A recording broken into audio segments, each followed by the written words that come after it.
नमस्कार दोस्तों, मैं अखिलेश विश्वकर्मा आप सबका हार्दिक स्वागत करता हूं अपने डिजिटल प्लेटफॉर्म यूट्यूब पर।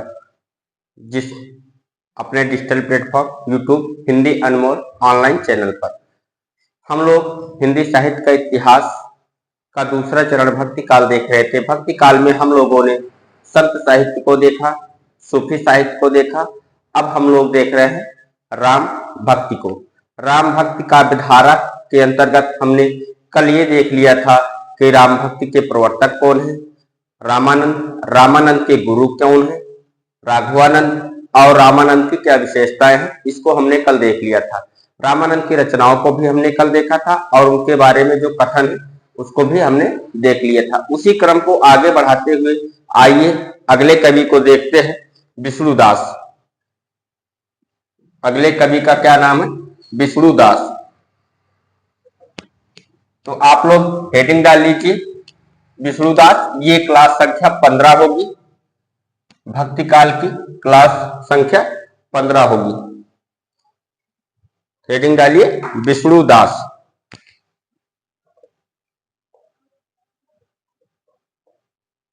विष्णुदास। अगर इनके जीवन वृत्त की बात करें तो जीवन वृत्त इनका अज्ञात है। जीवन वृत्त की बात करें, जीवन परिचय की बात करें तो अज्ञात है।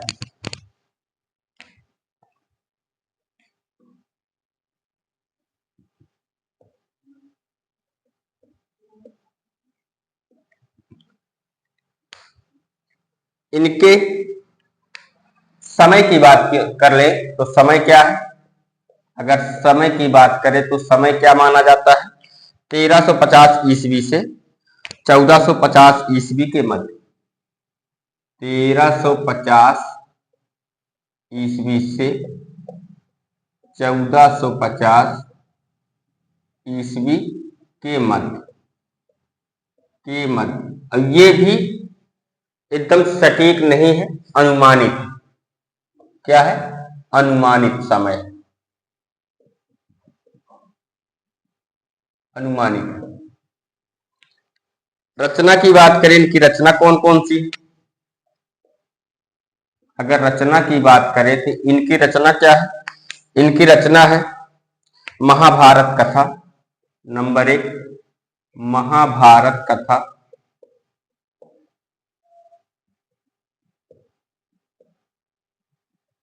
नंबर 2 वाल्मीकि रामायण। वाल्मीकि रामायण। वैसे वाल्मीकि होता है, वाल्मीकि रामायण का हिंदी अनुवाद। का हिंदी अनुवाद।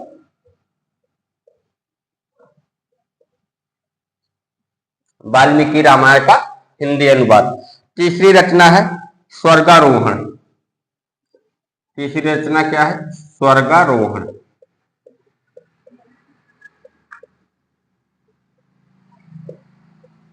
चौथी रचना रुक्मणी मंगल।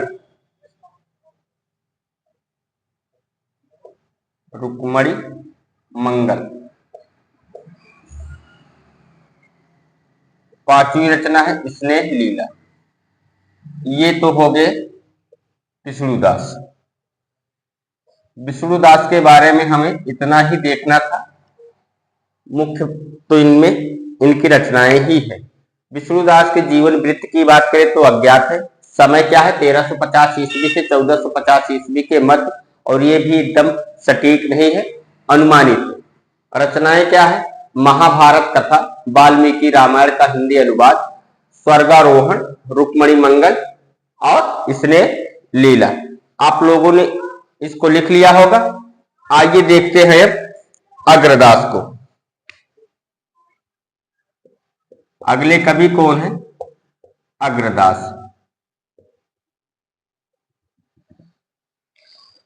समय की बात करें, अगर इनके समय की बात करें तो इनका समय 1556 ईस्वी के आसपास। समय क्या है?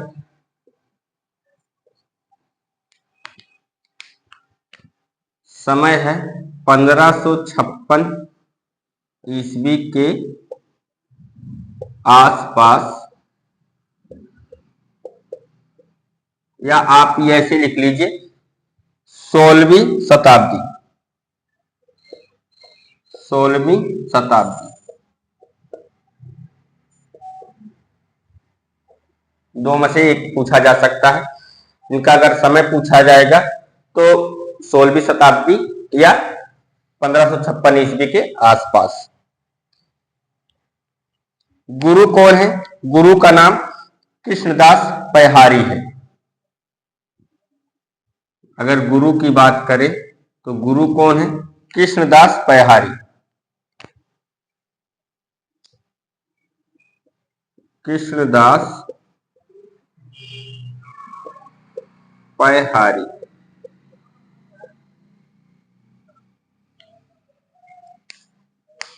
उपनाम क्या है इनका? अग्रली। उपनाम क्या है? अग्रली।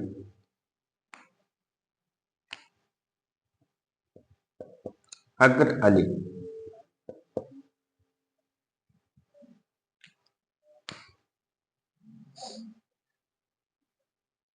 आइए इस पेज को आप नोट डाउन कर लीजिए।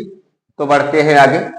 विष्णुदास के बारे में देखें तो जीवन वृत्त अज्ञात है। समय 1350 ईस्वी से 1450 ईस्वी के मध्य है और ये भी अनुमानित है।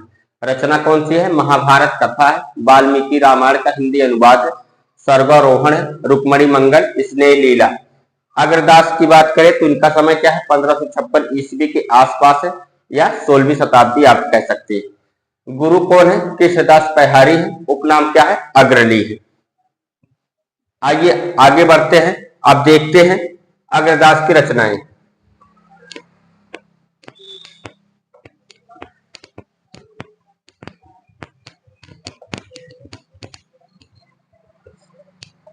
हेडिंग डाल लीजिए आप, अग्रदास की रचनाएं। अग्रदास की रचनाएं।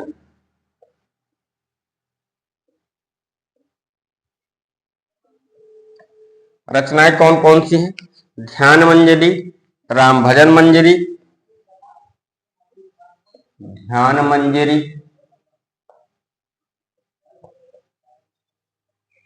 राम भजन मंजरी। अलग अलग है। राम भजन मंजरी, ध्यान मंजरी, राम भजन मंजरी, रामा अष्टायाम। रामा अष्टायाम।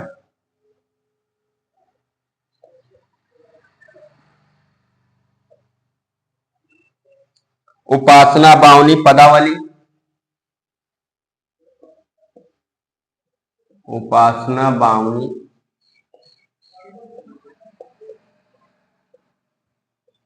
पदावली।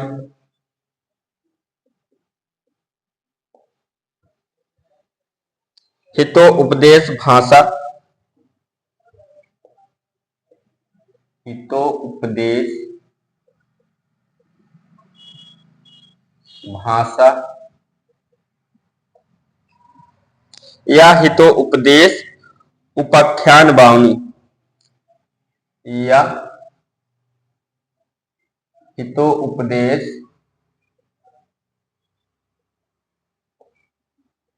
उपाख्यान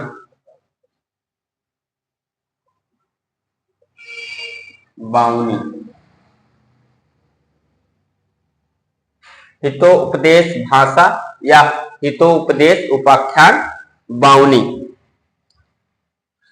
श्रृंगार रस सागर। श्रृंगार रस सागर। ये तो हो गई रचनाएं। अब आइए इनके बारे में थोड़ा सा जान लेते हैं। राम भक्ति में रसिकता का, राम भक्ति में लिखते चलिए, राम भक्ति में रसिकता के समावेश के समावेश का श्रेय अग्रदास को ही है, का श्रेय अग्रदास को ही है। राम भक्त में रसिकता के समय समावेश का श्रेय अग्रदास को ही है। ये नाभादास के गुरु थे। ये नाभादास के गुरु थे।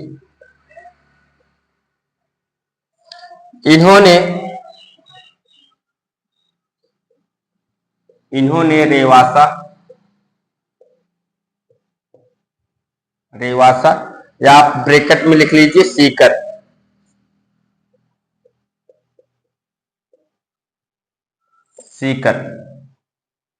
में सीता जी का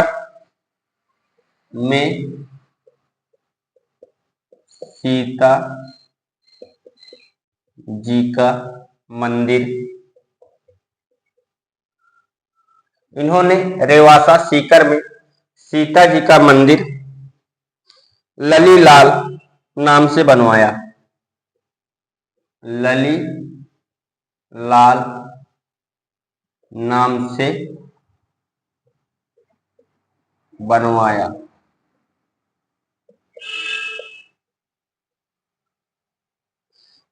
अग्रदास के प्रमुख शिष्य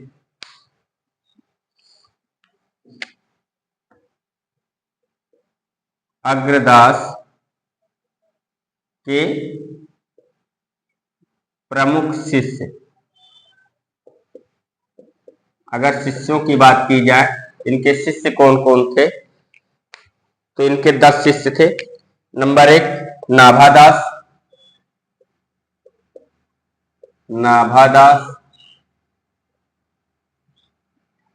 नंबर 2 जंगी,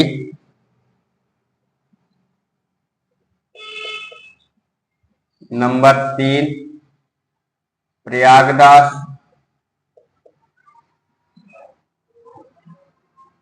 नंबर 4 विनोदी,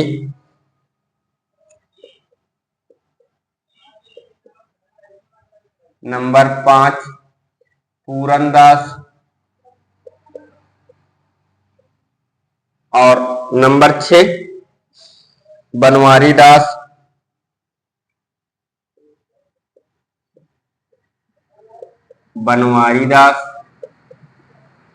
नंबर 7 नरसिंहदास,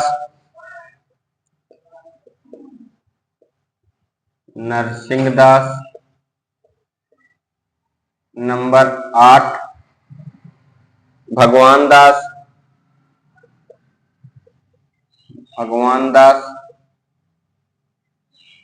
नंबर 9 जगन्नाथ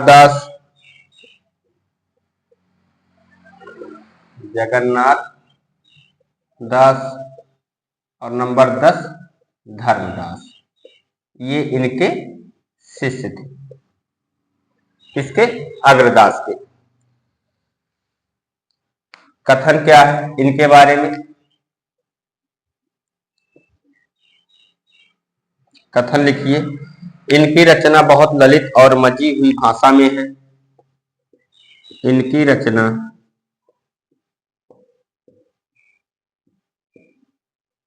बहुत ललित और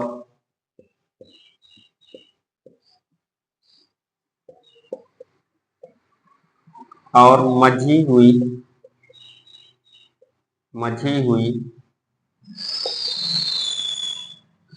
भाषा में है।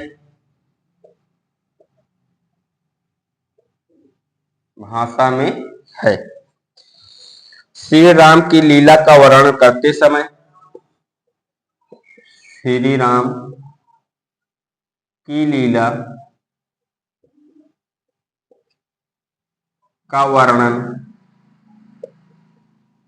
करते समय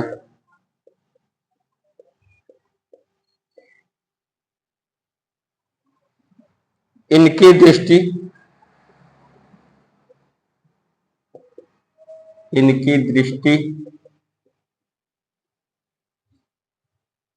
शोभा और सुषमा की ओर अधिक रहती थी।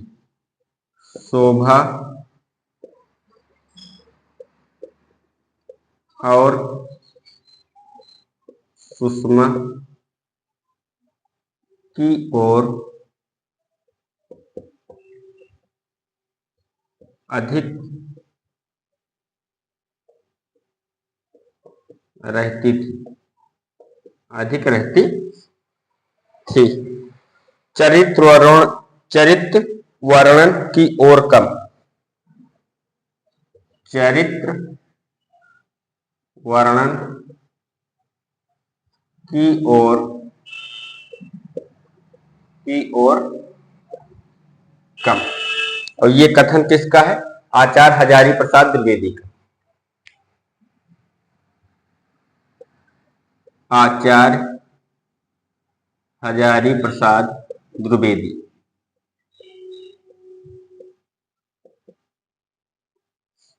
इनकी रचना बहुत ललित और मची हुई भाषा में है।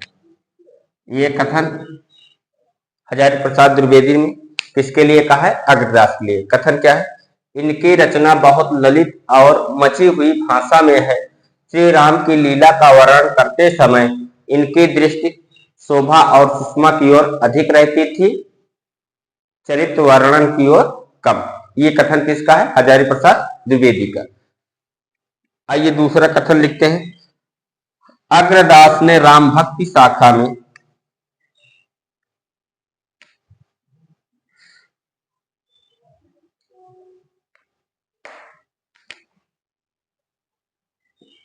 अग्रदास ने राम भक्ति शाखा में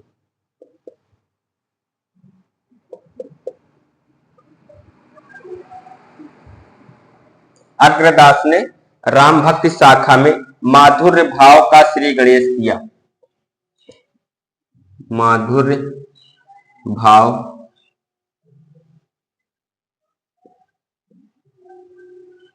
का श्री गणेश किया।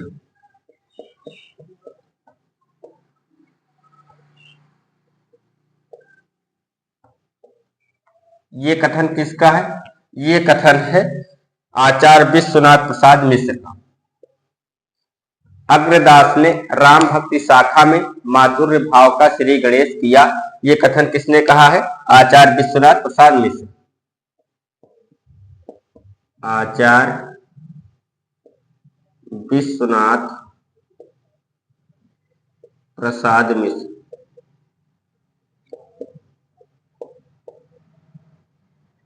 आप लोग लिख लीजिए, फिर हम इस पेज को एक बार से दोहरा देते हैं। अग्रदास की रचनाओं की बात करें, आइए अग्रदास को हम लोग एकदम शुरू से देखते हैं।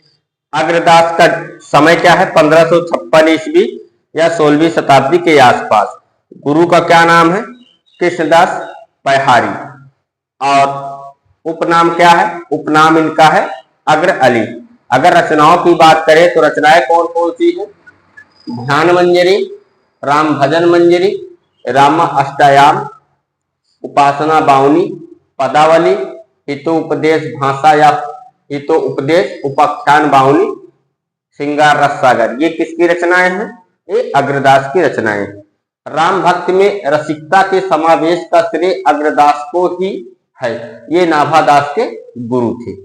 इन्होंने रेवासा मतलब सीकर में सीता जी का मंदिर ललित नाम से बनवाया। अग्रदास के अगर शिष्यों की बात करें तो अग्रदास के प्रमुख शिष्य कौन कौन से हैं? नाभादास, जंगी, प्रयागदास, विनोदी, पूरनदास, बनवारी दास, नरसिंह दास, भगवान दास, जगन्नाथ दास और धर्मदास। अग्रदास के विषय में कथन जो है हजारी प्रसाद द्विवेदी ने क्या कहा है? इनकी रचना बहुत ललित और मची हुई भाषा में है। श्री राम की लीला का वर्णन करते समय इनकी दृष्टि शोभा और सुषमा की ओर अधिक रहती थी, चरित्र वर्णन की ओर कम। ये कथन किसका है? आचार्य हजारी प्रसाद द्विवेदी का। आचार्य हजारी प्रसाद द्विवेदी। दूसरा कथन क्या है? अग्रदास ने, दूसरा कथन क्या है? अग्रदास ने राम भक्ति शाखा में माधुर्य भाव का श्री गणेश किया। ये कथन किसका है? आचार्य विश्वनाथ प्रसाद मिश्र का है। तो आप लोगों ने इसको नोट डाउन कर लिया होगा। आइए देखते हैं अगले कवि कृष्णदास पैहारी।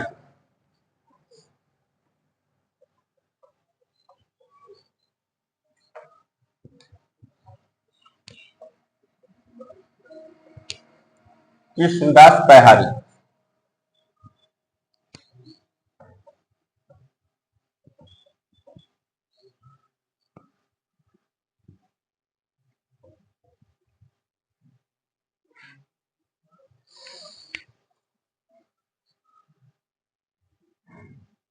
कृष्णदास पैहारी। आइए इनके बारे में जानते हैं हम लोग। इनका भी जीवन वृत्त अज्ञात है। अगर जीवन वृत्त की बात करें तो क्या है? अज्ञात। जीवन वृत्त अज्ञात है।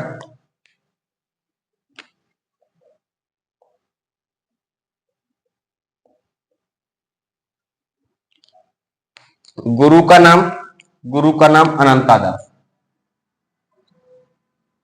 गुरु का नाम क्या है? अनंतादास।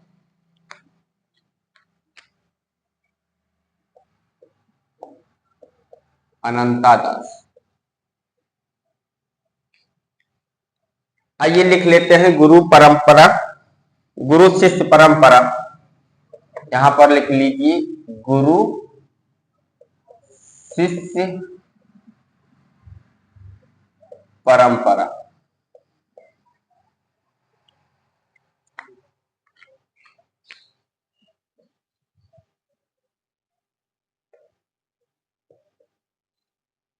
राघवानंद के शिष्य का क्या नाम था?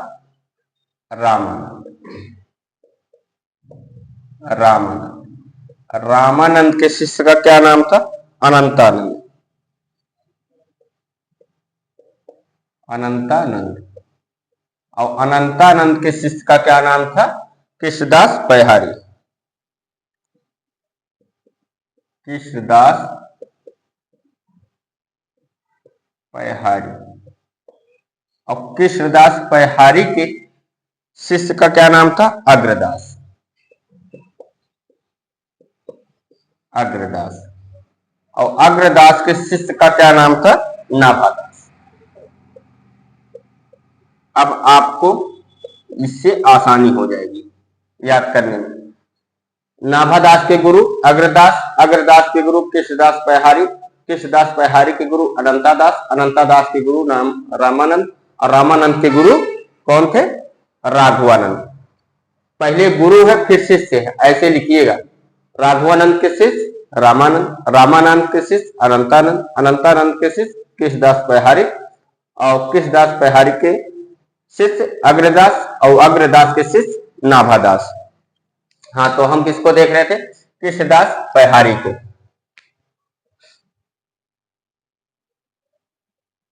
आप इसको नोट डाउन कर लीजिए।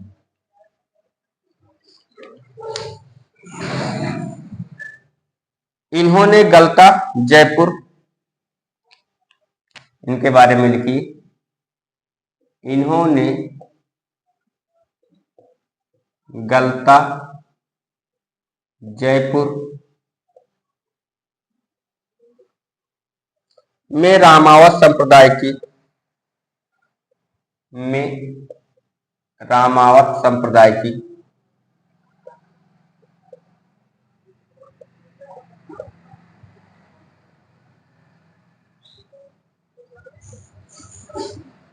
इन्होंने गलता जयपुर में रामावत संप्रदाय की प्रधान पीठ की स्थापना की।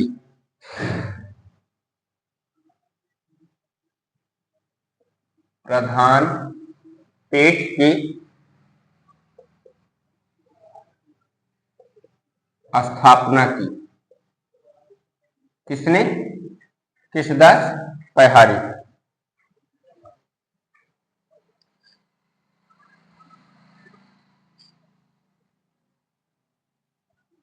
रचना उपलब्ध नहीं, इनकी रचना क्या है? उपलब्ध नहीं, रचना उपलब्ध नहीं है।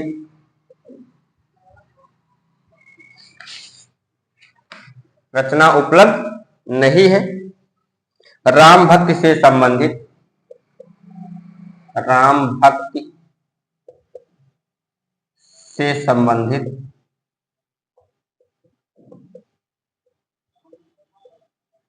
राम भक्ति से संबंधित कुछ पद मिलते हैं, कुछ पद मिलते हैं। ये तो हो गए केशदास पयहारी। अगले कवि है ईश्वरदास।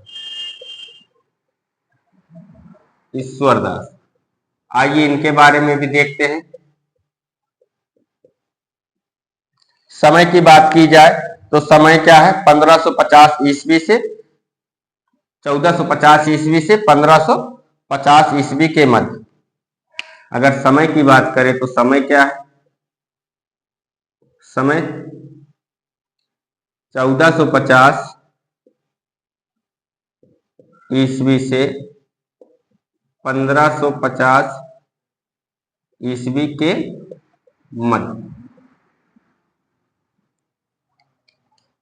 रचनाएं कौन कौन सी हैं इनकी? रचनाओं की बात करें तो इनकी रचना है भारत मिलाप। पहली रचना क्या है? भारत मिलाप।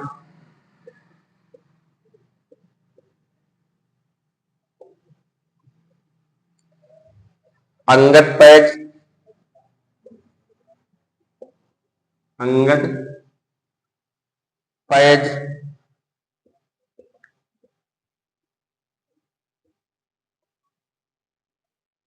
रामजन,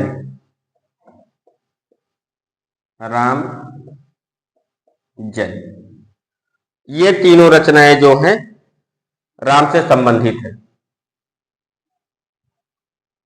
ये तीनों रचनाएं,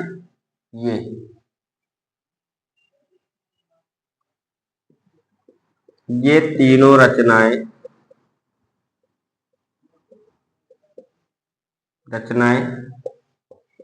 राम से संबंधित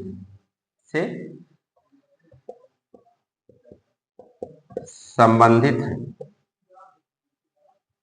कौन कौन सी? भारत मिलाप, अंगद पैज और रामजन। आगे लिखिए चौथी रचना सत्यवती कथा। सत्यवती कथा, इसका समय आप लोग जानते ही होंगे, 1501 ईस्वी। सत्यवती कथा 1501 ईस्वी।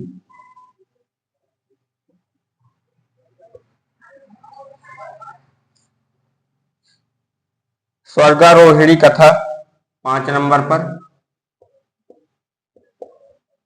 स्वर्गारोहिणी कथा। और छठवीं रचना इनकी क्या है? एकादशी कथा। एकादशी कथा। ये 6 रचनाएं हैं। किसकी? ईश्वरदास की।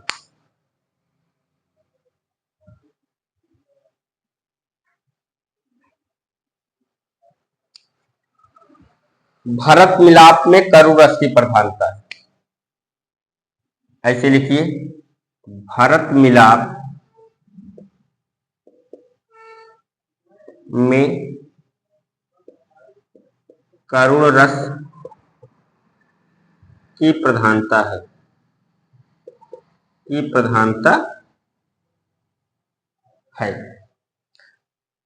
अंगद पैज, अंगद पैज वीर रस से संबंधित है।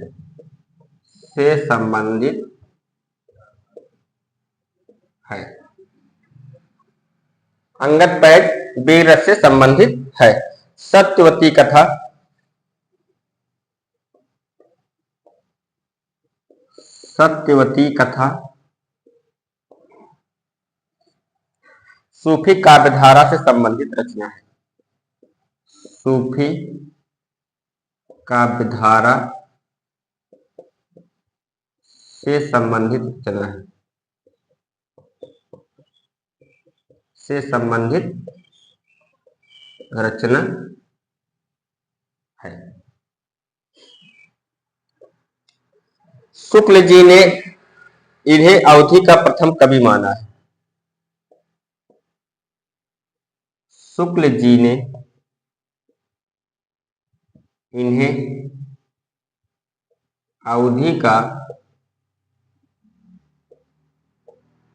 प्रथम कवि माना है, प्रथम कवि माना है।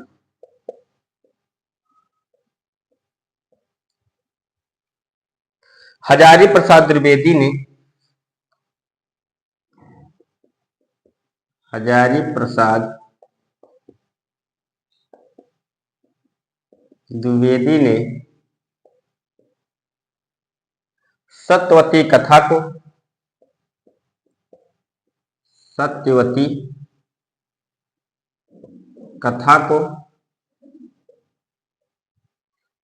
सूफी काव्यधारा की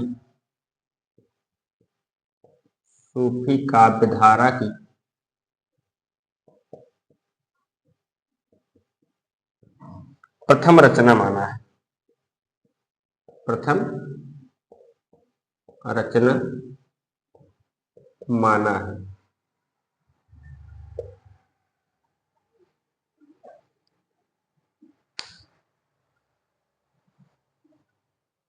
इस पेज पर हमने गुरु शिष्य परंपरा को देखा। राघवानंद के शिष्य का क्या नाम था?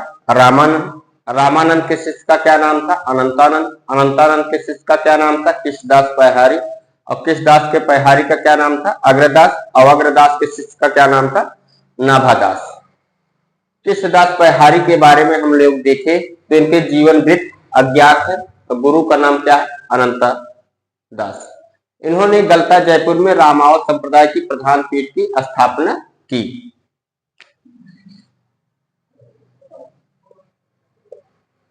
रचना उपलब्ध नहीं है, राम भक्ति से संबंधित कुछ पद मिलते हैं। अगर ईश्वर दास की बात करें तो इनका समय क्या है? 1450 ईस्वी से 1550 ईस्वी के मध्य। रचनाएं कौन कौन सी है? भरत मिलाप है, अंगद पैज, रामजन्य है। ये तीनों रचनाएं राम से संबंधित हैं। सत्यवती कथा, स्वर्गारोहिणी कथा, एकादशी कथा, ये भी रचना किसकी है? ईश्वरदास की। भरत मिलाप में करुण रस की प्रधानता है, तो अंगद पैज में वीर रस से संबंधित है। सत्यवती कथा सूफी काव्यधारा से संबंधित रचना है। शुक्ल जी ने इन्हें अवधि का प्रथम कवि माना है। हजारी प्रसाद द्विवेदी ने सत्यवती कथा को सूफी काव्यधारा की प्रथम रचना माना है। आप लोग इतना लिख लीजिए। आइए फिर बढ़ते हैं हम और आगे।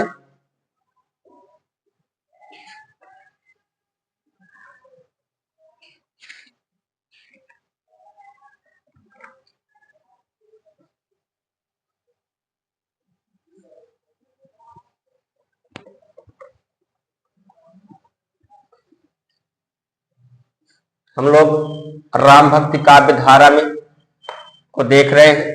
विष्णुदास को देख लिया, अग्रदास को देख लिया, ईश्वरदास को देख लिया।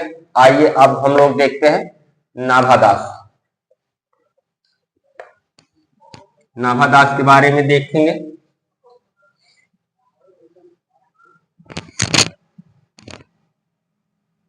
हेडिंग डाल लीजिए, नाभादास।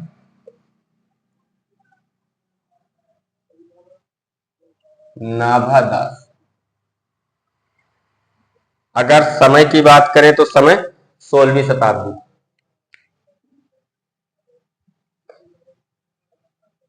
समय क्या है?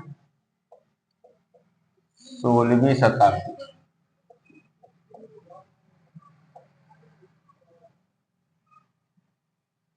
उपनाम,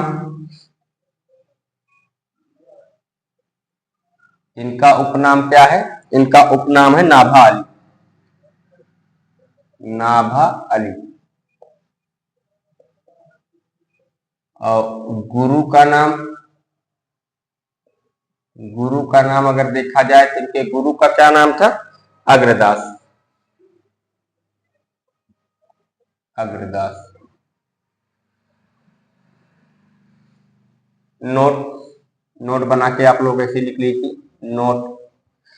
ग्रियर्सन ने इनका मूल नाम, ग्रियर्सन ने इनका मूल नाम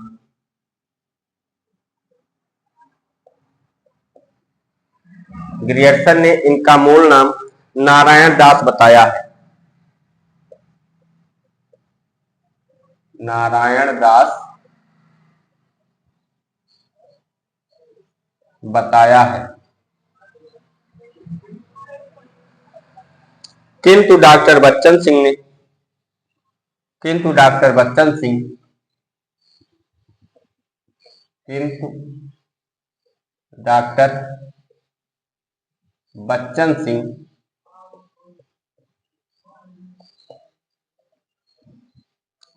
इससे सहमत नहीं।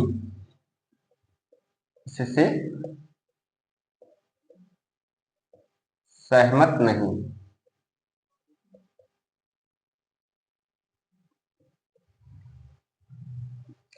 उन्होंने इस संदर्भ में उन्होंने इस संदर्भ में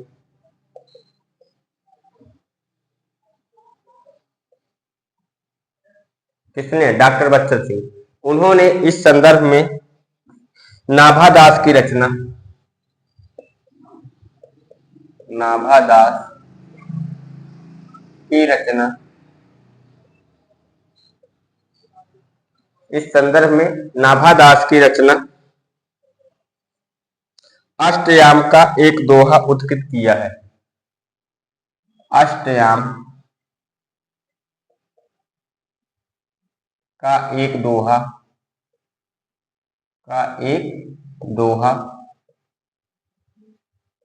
उद्धृत किया है। यह है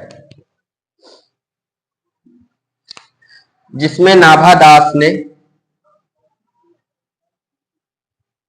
जिसमें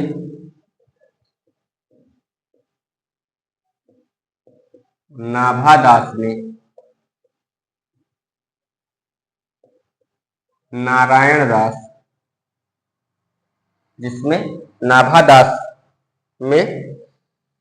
नारायण को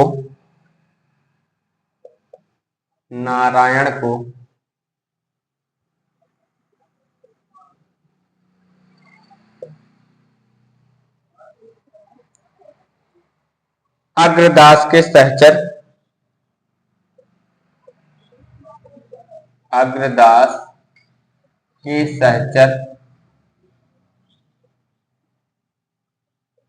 सहचर मतलब साथ के रूप में स्मरण किया है।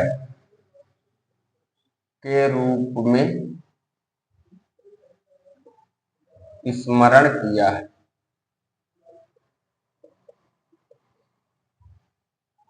के रूप में स्मरण किया है। और दोहा क्या है? दोहा लिख लीजिए। अगर दोहा की बात करें तो दोहा क्या है? लिखिए, सहचर श्री गुरुदेव के नाम, सहचर श्री गुरुदेव के नाम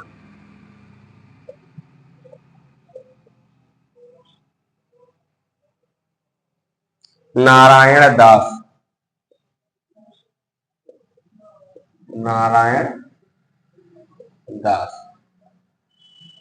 ये पहली पंक्ति। दूसरी पंक्ति क्या है? जगत प्रचुर सी सहचरी, जगत प्रचुर सी सहचरी,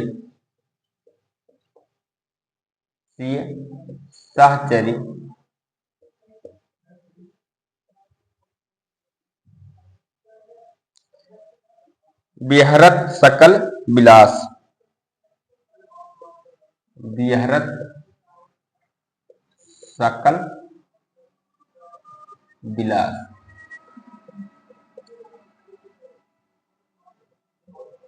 ये दूसरी लाइन। जात की बात करें इनकी, नाभादास की तो जाति कौन थी? जात की ये डोम थी। जात क्या थी? डोम।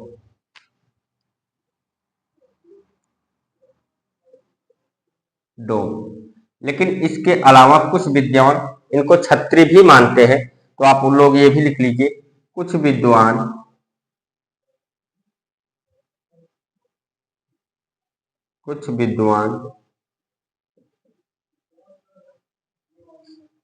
नाभादास को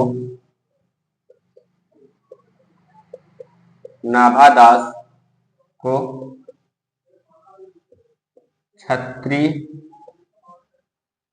मानते हैं। क्षत्रिय मानते हैं। नाभादास की गुरु परंपरा क्या थी, आइए देखते हैं। नाभादास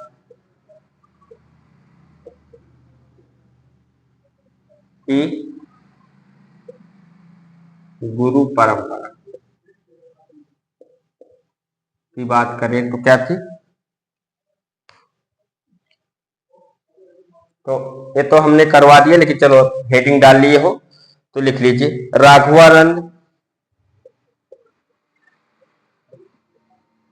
राघवानंद के शिष्य का क्या नाम था? रामानंद। रामानंद के शिष्य का क्या नाम था? अनंतानंद।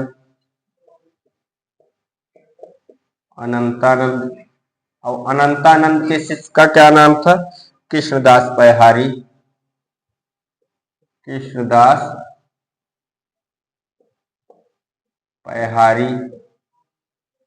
और कृष्णदास के शिष्य का क्या नाम था? अग्रदास।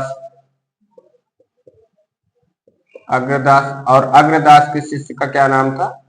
नाभादास।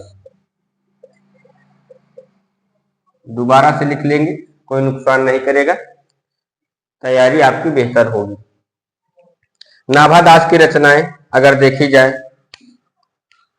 लिखिए, नाभादास की रचनाएं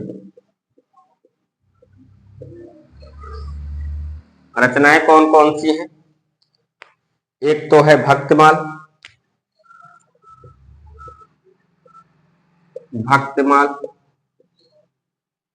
और दूसरी क्या है? अष्टयाम।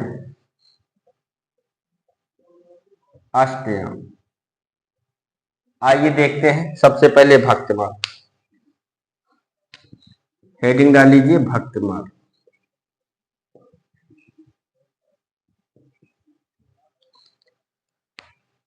इसका रचना काल ज्यादातर विद्वानों ने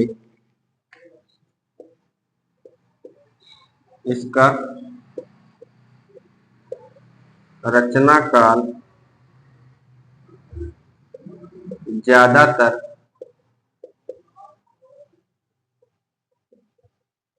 विद्वानों ने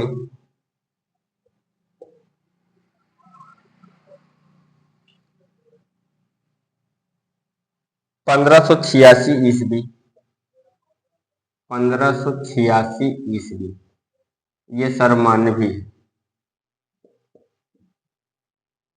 सर्वमान्य 1586 ईस्वी माना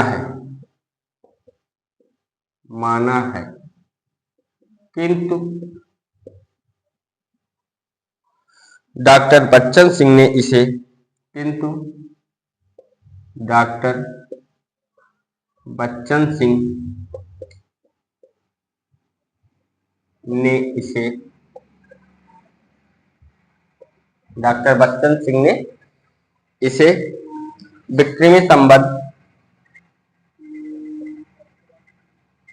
विक्रमी संवत 1686 के बाद की रचना माना है, बाद की रचना माना है। ये तो हो गई इसमें पहला।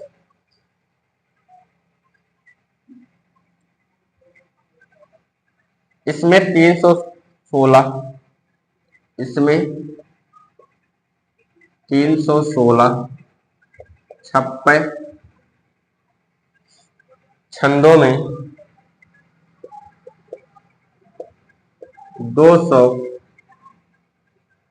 भक्त कवियों का परिचय दिया गया। 200 भक्त कवियों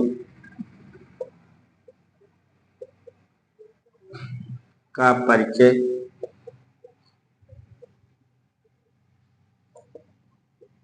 दिया गया दिया गया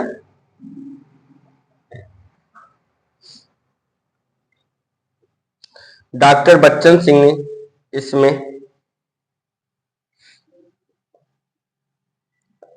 डॉक्टर बच्चन सिंह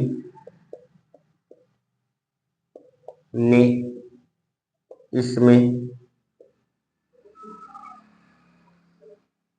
17 दोहे तथा 17 दोहे तथा 197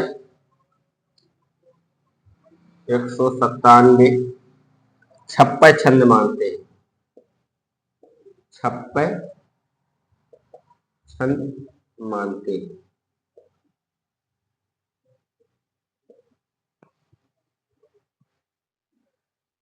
हम किसको देख रहे हैं? नाभादास।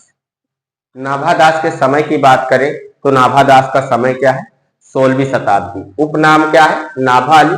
गुरु का नाम क्या है? अग्रदास। नोट बनाकर लिख लीजिएगा। ग्रियर्सन इनका मूल नाम नारायण दास बताया है, किंतु डॉक्टर बच्चन सिंह इससे सहमत नहीं है। इन्होंने इस संदर्भ में नाभादास की रचना अष्टयाम का एक दोहा उत्कृष्ट किया है, जिसमें नाभादास ने नारायण को अग्रदास के सहचर के रूप में स्मरण किया है। और ये दोहा इंपॉर्टेंट है, आपसे ये पूछा जा सकता है कि ये दोहा किसका है, तो आपको बताना होगा नाभादास का। तो ये दोहा लिखाने के लिए मैंने ऊपर जो संदर्भ लिखाया है, ये दोहा लिखाने के लिए लिखवाया था। तो दोहा क्या है? सहचर श्री गुरुदेव के नाम नारायण दास, जगत प्रचुर सहचरी बिहरत सकल विलास। ये दोहा किसका है? नाभादास। नाभादास की जाति क्या थी? डोम। कुछ विद्वान नाभादास को छत्री भी मानते हैं। नाभादास की अगर गुरु परंपरा देखी जाए तो राघवानंद के शिष्य रामानंद, रामानंद के शिष्य अनंतानंद, अनंतानंद के शिष्य कृष्णदास पहारी, और कृष्णदास पहारी के शिष्य अग्रदास, और अग्रदास के शिष्य नाभादास है। नाभादास की अगर रचनाएं देखी जाए तो दो मुख्य रचनाएं हैं, भक्तमाल और अष्टयाम। तो भक्तमाल में क्या है? इनका रचना काल ज्यादातर विद्वानों ने 1586 ईस्वी माना है, और यही क्या है? सर्वमान्य है। किंतु डॉक्टर बच्चन सिंह ने इसे विक्रमी संवत 1686 के बाद की रचना माना है। इनमें 316 छप्पे छंदों में 200 भक्त कवियों का परिचय दिया गया है। डॉक्टर बच्चन सिंह ने इसमें 17 दोहे तथा 197 छप्पे छंद मानते हैं। तो आप लोग लिख लीजिए। फिर आइए देखते हैं हम लोग अष्टयाम के बारे में। चलो देखते हैं अष्टयाम।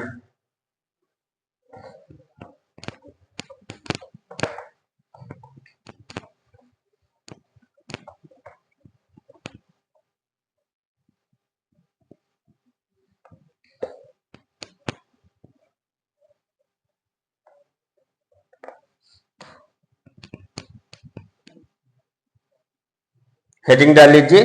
दूसरी रचना क्या थी इनकी? अष्टयाम। तो अष्टयाम के बारे में देखते हैं।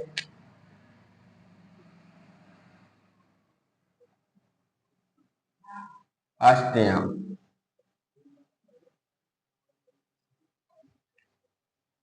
अष्टयाम नाम से नाभादास की दो रचनाएं। अष्टयाम नाम से नाभादास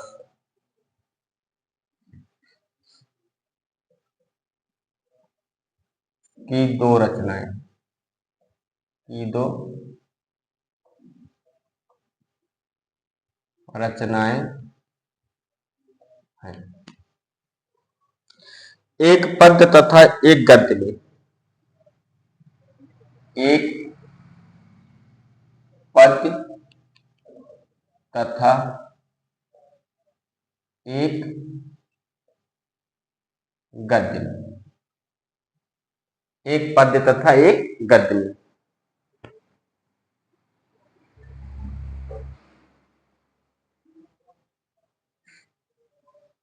जो रचना पद्य में है वह, जो रचना पद्य में है वह दोहा चौपाई शैली में रचित है। दोहा चौपाई शैली में रचित, शैली में रचित है।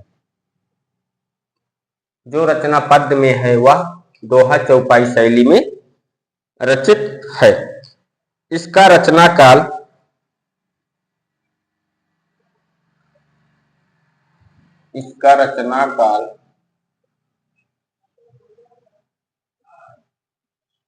कब है? 1594 ईस्वी माना जाता है। 1594 ईस्वी माना जाता है, माना जाता है। इसका रचना काल 1594 ईस्वी माना जाता है। यही रचना इन्हें राम भक्त कवि सिद्ध करती है। यही रचना इन्हें राम भक्त कवि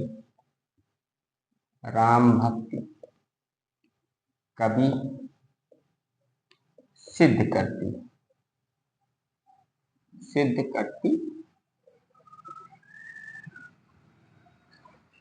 है।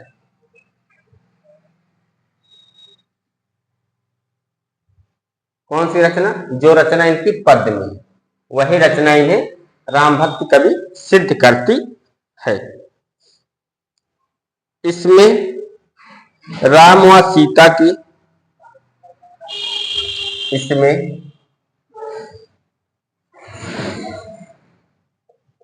राम व सीता की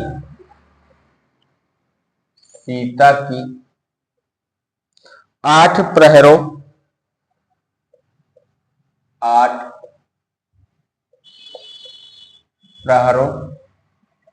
की लीलाओं का चित्रण हुआ है।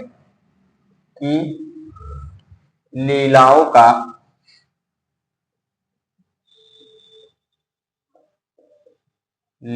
का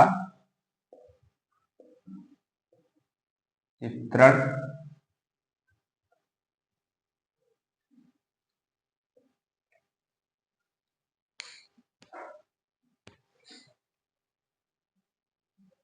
की लीलाओं का चित्रण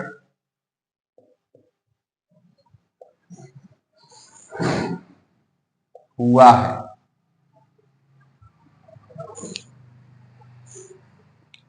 बहुत छोटा तो नहीं लिख रहे हैं, दिखाई दे रहा है आप लोगों को अच्छे से। 8 प्रहरों की लीलाओं का चित्रण हुआ है। इस रचना में रसिकता का समावेश है। इस रचना में रसिकता का समावेश है।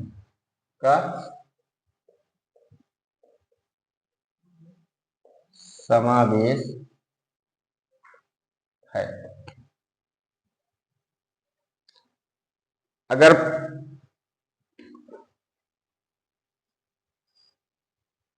भाषा की बात करें, इसकी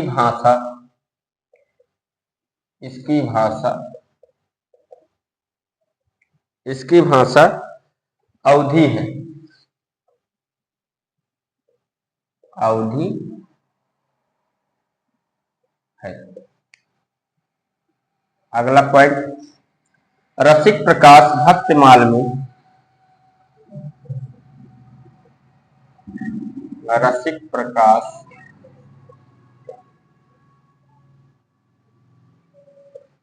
भक्तमाल में नाभादास को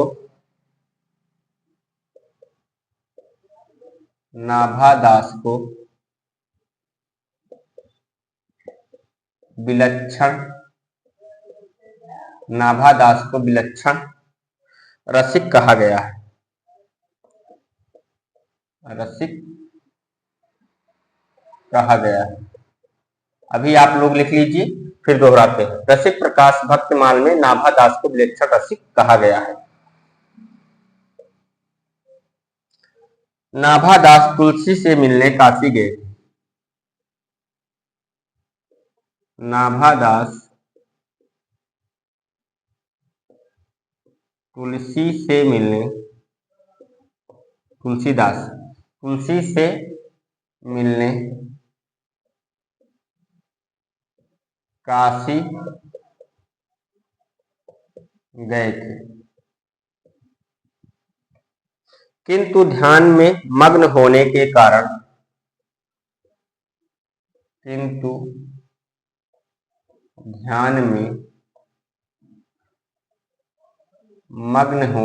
कारण, होने के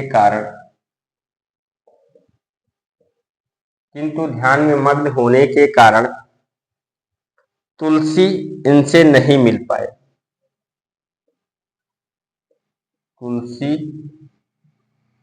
इनसे नहीं मिल पाए।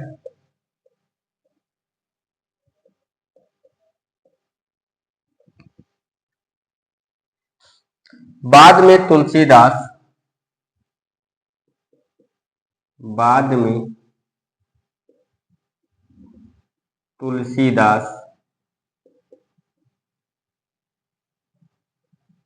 नाभादास से मिलने के लिए, नाभादास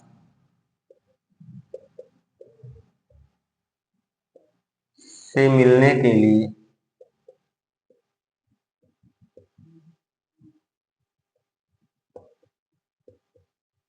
मिलने के लिए वृंदावन आए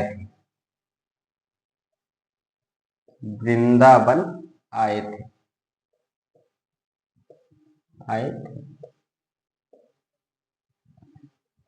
नाभादास के संदर्भ में आलोचकों के कथन। हेडिंग डाल लीजिए, नाभादास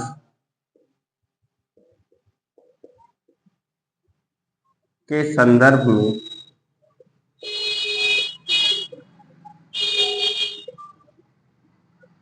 आलोचकों के कथन। नाभादास के संदर्भ में आलोचकों के कथन लिखिए। नाभादास तुलसी के समकालीन थे, पहला कथन। नाभादास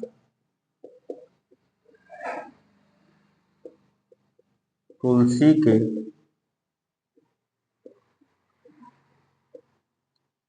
समकालीन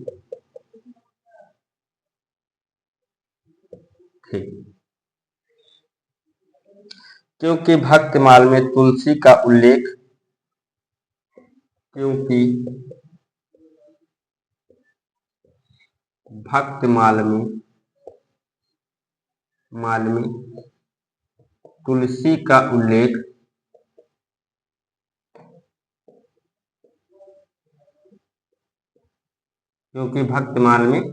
तुलसी का उल्लेख वर्तमान काल की क्रिया में किया गया है। वर्तमान काल की क्रिया में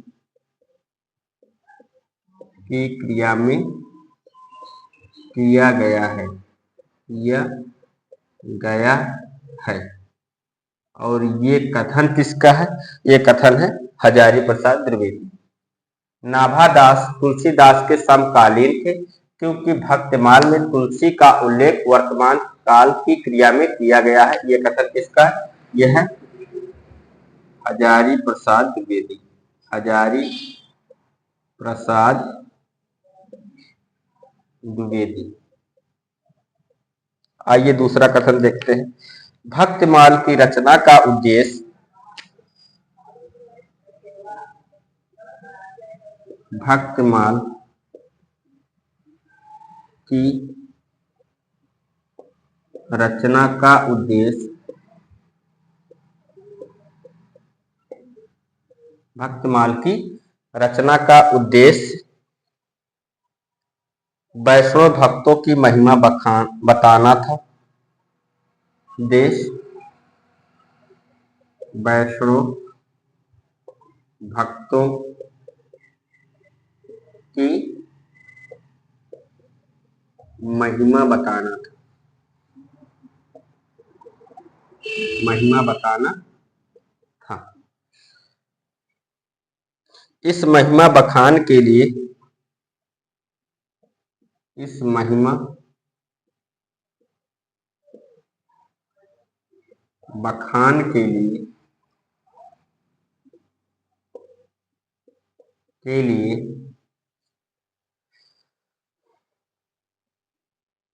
सिद्धियों की कहानी आवश्यक थी। के लिए सिद्धियों की कहानी आवश्यक थी।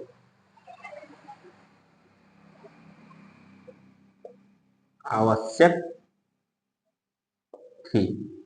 ये कथन किसका है? ये कथन है हजारी प्रसाद द्विवेदी का। किसका है? ये कथन किसका है? हजारी प्रसाद द्विवेदी। हजारी प्रसाद द्विवेदी।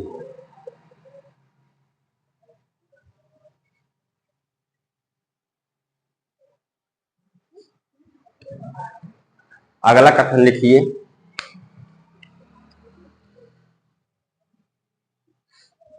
कथन नंबर 3। भक्तमाल एक ऐसा अपूर्व ग्रंथ है। भक्तमाल एक ऐसा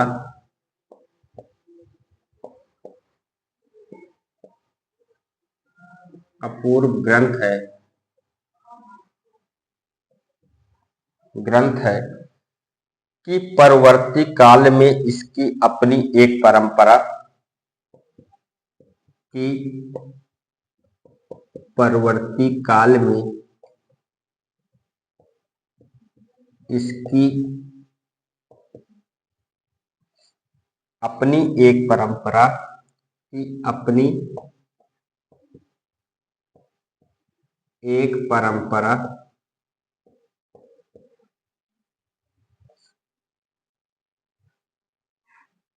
स्थापित हो गई। स्थापित हो गई। इस पुस्तक में भक्तों के नाम के साथ इस पुस्तक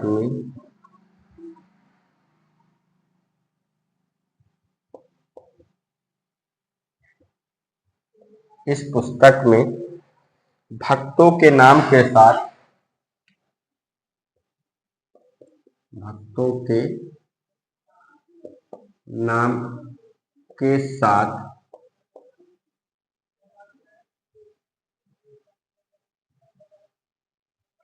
सिद्धियों और चमत्कारों का बीज वपन हुआ।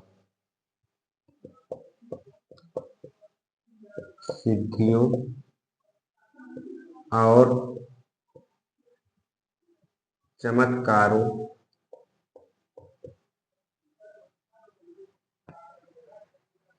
का बीज वपन हुआ।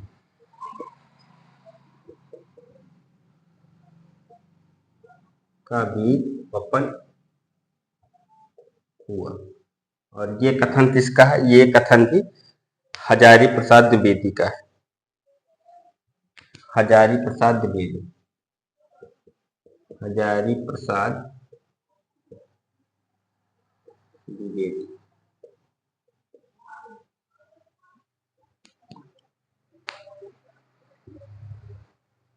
आइए इस पेज को हम लोग एक बार दोहरा लेते हैं, फिर बढ़ते हैं आगे। नाभादास की दूसरी रचना क्या है? अष्टयाम। अष्टयाम के बारे में देख रहे थे। तो अष्टयाम नाम से नाभादास की दो रचनाएं हैं, एक पद्य तथा एक गद्य में। जो रचना पद्य में है वह दोहा चौपाई शैली में रचित है। इसका रचना काल 1594 ईस्वी माना जाता है। यही रचना इन्हें राम भक्ति कवि सिद्ध करती है। इसमें राम व सीता की 8 पहरों की लीलाओं का चित्रण हुआ है। इस रचना में रसिकता का समावेश है। इसकी भाषा अवधी है। रसिक प्रकाश भक्तमाल में नाभादास को विलक्षण रसिक कहा गया है। किस रचना में नाभादास को विलक्षण रसिक कहा गया है? तो रसिक प्रकाश भक्तमाल में। नाभादास तुलसी से मिलने काशी गए थे, किंतु ध्यान में मग्न होने के कारण तुलसी इनसे नहीं मिल पाए। बाद में तुलसीदास नाभादास से मिलने के लिए वृंदावन आए थे। अब आइए देखते हैं नाभादास के संदर्भ में आलोचकों के कथन क्या है।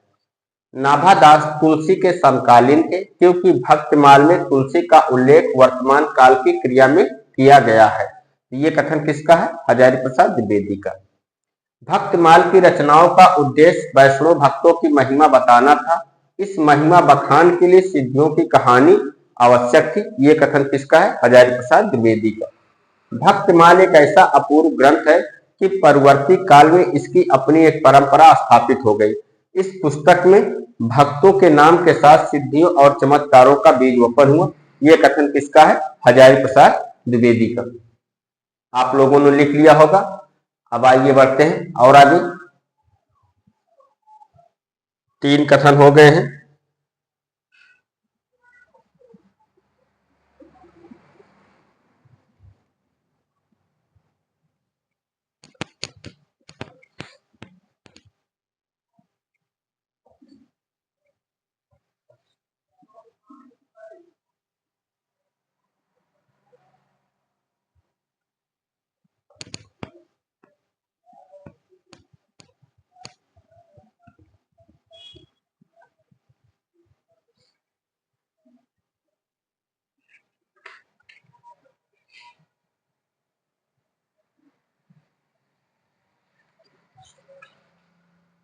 चौथा कथन लिखिए।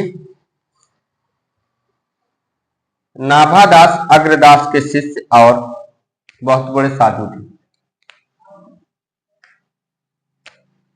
चलिए, नाभादास अग्रदास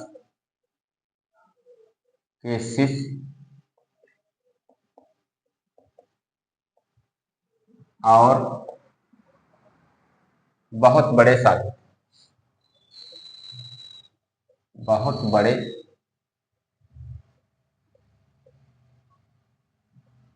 साधु थे।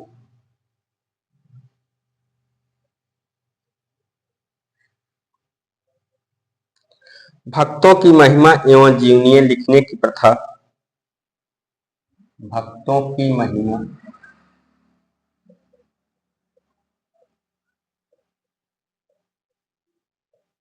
एवं जीवनीय लिखने की प्रथा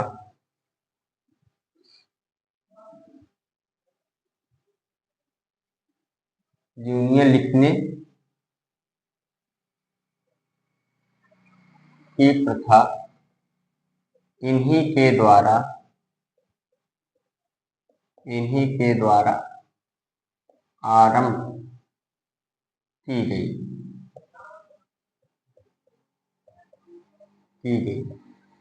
और ये कथन किसका है? ये कथन है आचार्य रामचंद्र शुक्ल का। आचार्य रामचंद्र शुक्ल।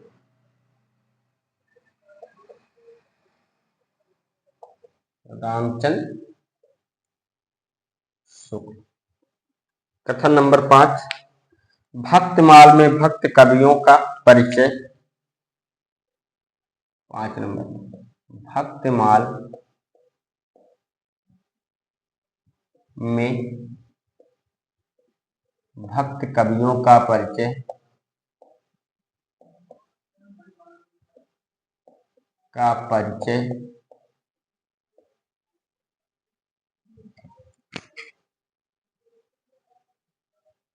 अतिरंजनापूर्ण होते हुए भी। अतिरंजनापूर्ण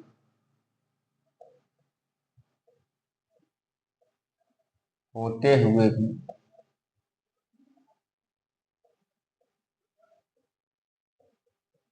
अतिरंजनापूर्ण होते हुए भी विश्वसनीय है।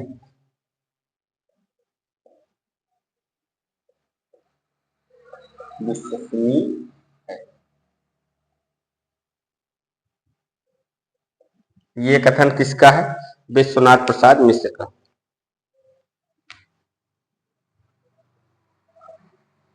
विश्वनाथ प्रसाद मिश्र।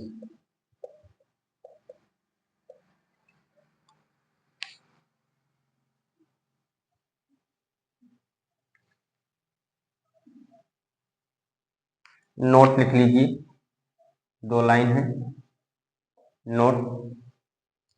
भक्तमाल की टीका। भक्तमाल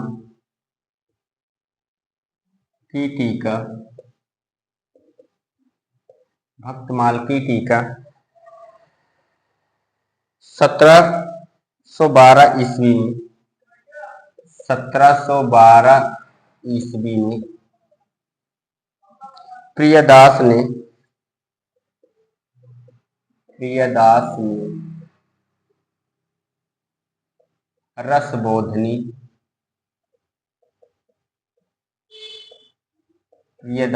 रसबोधनी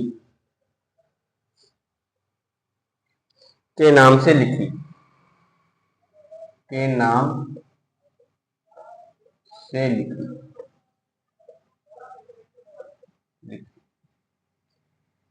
यह टीका कवित्त एवं सवैया छंद में। यह टीका कवित्त और सवैया छंद में है। यह टीका कवित्त और सवैया छंद में है। इस टीका में नाथों एवं वैष्णव भक्तों की। इस टीका में नाथों एवं वैष्णव भक्तों की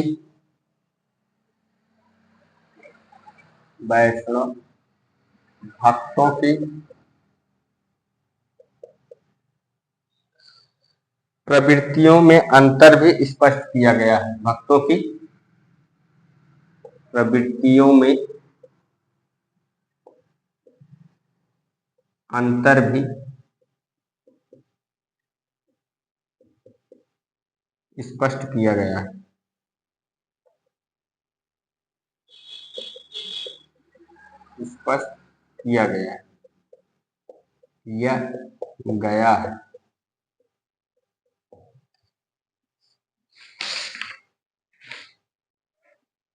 सटीक भक्तमाल नाम से टीका। सटीक भक्तमाल नाम से टीका। सटीक भक्तमाल नाम से टीका कृष्णदास एवं लालदास ने लिखी। कृष्णदास एवं लालदास ने लिखी। नहीं लिखी।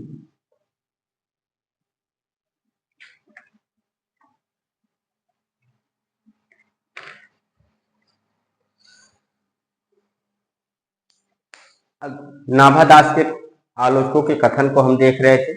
नाभादास अग्रदास के शिष्य और बहुत बड़े साधु थे। भक्तों की महिमा एवं जीवनीय लिखने की इन्हीं के द्वारा आरंभ की लिखने की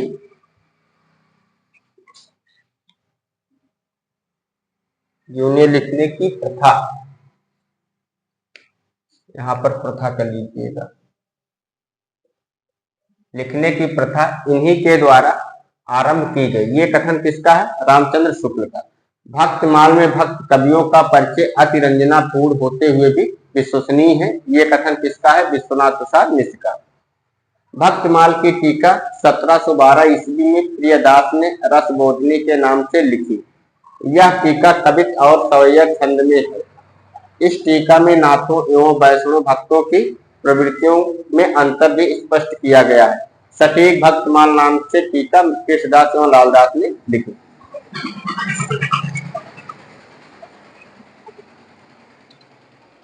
आप लोगों ने नोट डाउन कर लिया होगा। आइए हम लोग थोड़ा सा और देखते हैं।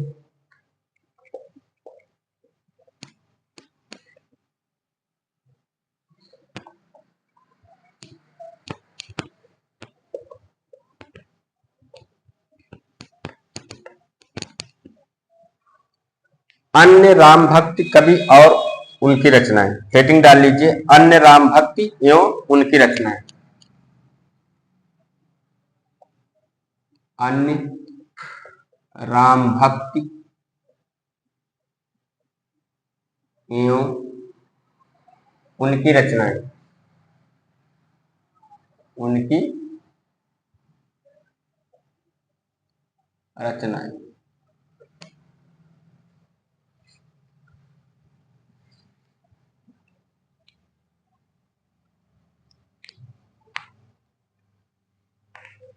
तो एक तरफ आप लोग लिख लीजिए रचना, एक तरफ कवि का नाम। इधर लिखते हैं हम लोग रचना, इधर लिखते हैं कवि। आइए शुरू करते हैं। रावण मंदोदरी संवाद, पहली रचना रावण मंदोदरी संवाद। रावण मंदोदरी संवाद ये किसकी है? मुनि लावण्य। इसकी रचना है मुनि लावण्य। दूसरी रचना क्या है? दूसरी रचना है रामचरित या रामरास। रामचरित या रामरास। रामरास, इसको हनुमंत रास भी कहते हैं, हनुमंत रास। ये किसकी है? ब्रह्मजिन्य दास।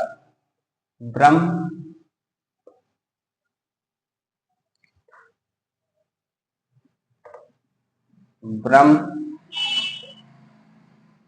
दास की रचना है। रामायण महानाष्टक, तीसरी रचना क्या है? रामायण महानाष्टक, महत्वपूर्ण रचना है। समय है इसका 1610 ईस्वी। 1610 ईस्वी। और रचनाकार कौन है? प्राणचंद्र चौहान। प्राणचंद्र चौहान।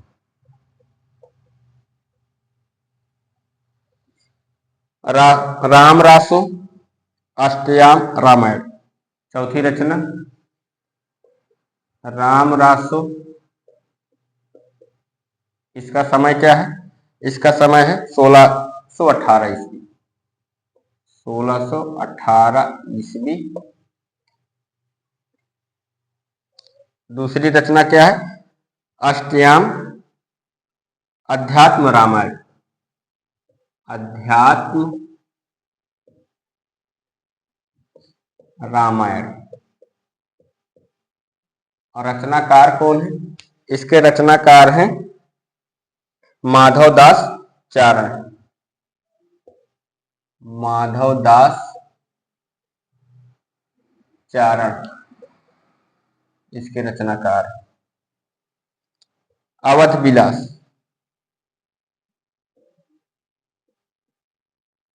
अवध विलास इसके रचनाकार कौन है? अवध विलास के रचनाकार हैं लालदास। इसका समय भी लिख लीजिए आप अवध विलास का, 1643 ईस्वी, 1643 ईस्वी।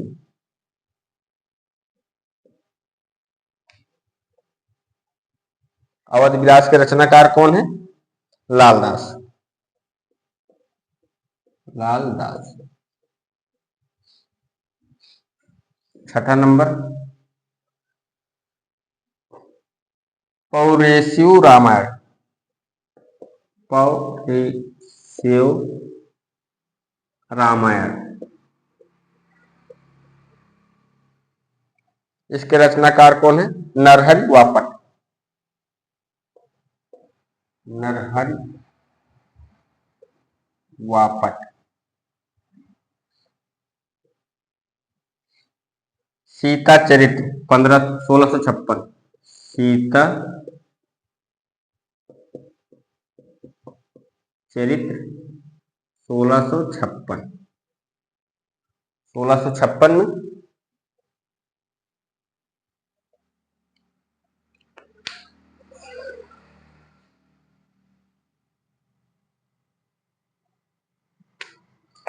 किसकी है? रायचंद्र की।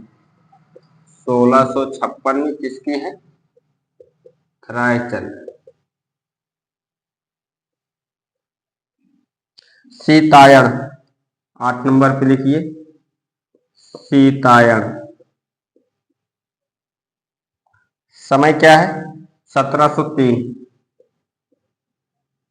और रचनाकार कौन है इसके? इसके रचनाकार हैं राम प्रिया शरण, राम प्रिया शरण। राघव मिलन, अगली रचना का क्या नाम है? राघव मिलन। और समय क्या है इसका? 1747 ईस्वी, 1747 ईस्वी।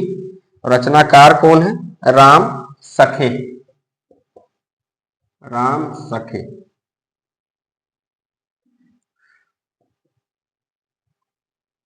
आनंद रघुनंदन नाटक है ये, आनंद रघुनंदन नाटक है। क्या है? नाटक है। और इसके रचनाकार कौन है? महाराजा विश्वनाथ सिंह, महाराजा विश्वनाथ सिंह।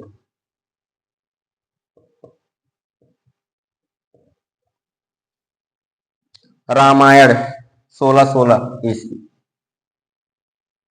11 नंबर पर रामायण, समय कब है?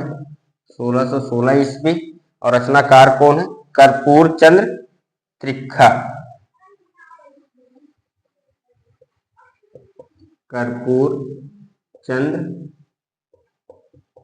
त्रिखा। गोविंद रामायण, गोविंद रामायण इसके रचनाकार कौन है? इसके रचनाकार हैं गुरु गोविंद सिंह, गुरु गोविंद सिंह।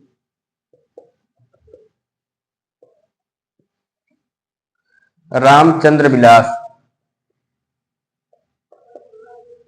रामचंद्र विलास इसके रचनाकार कौन है? इसके रचनाकार है नवल सिंह, नवल सिंह। इसके रचनाकार कौन है? नवल सिंह। अन्य राम भक्त एवं उनकी रचनाएं देख रहे थे, तो रचना कौन सी है? रावण मंदोदरी संवाद। और रचनाकार कौन है? यहाँ पर कवि के बजाय रचनाकार लिख दे तो आसान हो जाएगा आप लोगों को। रचनाकार, ये है रचनाकार। रावण मंदोदरी संवाद किसकी है? मुनि लावण्य की। रामचरित या रामरास और हनुमंत रास ये किसकी है? ब्रह्मजिन दास की। रामायण महानाष्टक 1610 ईस्वी में किसकी है? प्राणचंद्र चौहान की। रामरासो अष्टयाम रामायण किसकी है? माधव दास की। रामरासो का समय क्या है? 1618 ईस्वी। अवध विलास 1643 ईस्वी में किसकी है? लालदास की। पौरुषी रामायण नरिहर वापट की है। सीता चरित 1656 में लिखी गई है, किसने लिखा? रायचंद्र ने। सीतायन 1703 में लिखी गई है और लिखने वाले कौन है? रामप्रिय शरण। राघव मिलन 1747 में लिखी गई और लिखने वाले कौन है? राम सखे। आनंद रघुनंदन ये एक नाटक है और इस नाटक के रचयिता कौन है? महाराजा विश्वनाथ सिंह। रामायण 1616 में किसने लिखा है? कर्पूर चंद टिकरा ने। गोविंद रामायण गुरु गोविंद सिंह ने लिखा है। रामचंद्र विलास किसने लिखा है? नवल सिंह। तो दोस्तों आज की क्लास हम लोग यहीं पर समाप्त करते हैं। अब अगली क्लास में हम मिलेंगे तुलसीदास को लेकर के। तुलसीदास की क्लास थोड़ी सी लंबी हो जाएगी, आप ये मान के चलिए कि 1.5 घंटे से ज्यादा होगी क्लास, क्योंकि उनको बहुत ही डीप में हम लोगों को पढ़ना है और राम भक्त की शाखा की वो प्रतिनिधि कवि है, तो उनको बहुत अच्छे से देखना होगा। आप लोग अपने नोट्स को अच्छे से लिखिए और तैयार कीजिए। परीक्षाएं हो सकती हैं, संभावित डेट अप्रैल है, हो सकता है अप्रैल में परीक्षाएं हो जाए, तो हम लोग अप्रैल के पहले अच्छे से सारे सिलेबस को कंप्लीट कर लेंगे। डेली एक ही क्लास अभी हम लोग देख रहे हैं और मैं एक ही क्लास आप लोगों को भेजता हूँ। ऐसा नहीं है, मेरे पास और भी क्लासें हैं, मैं और भेज सकता हूँ, लेकिन आप उस क्लास को देखिए और अच्छे से तैयार करिए। आप अगर इकट्ठे क्लास दे देंगे तो आपके ऊपर लोड बढ़ता जाएगा और आप न इधर के होंगे न उधर के होंगे। तो आप अच्छे से तैयारी कीजिए और अपनी तैयारी को बेहतर बनाइए। नमस्कार दोस्तों, जय हिंद।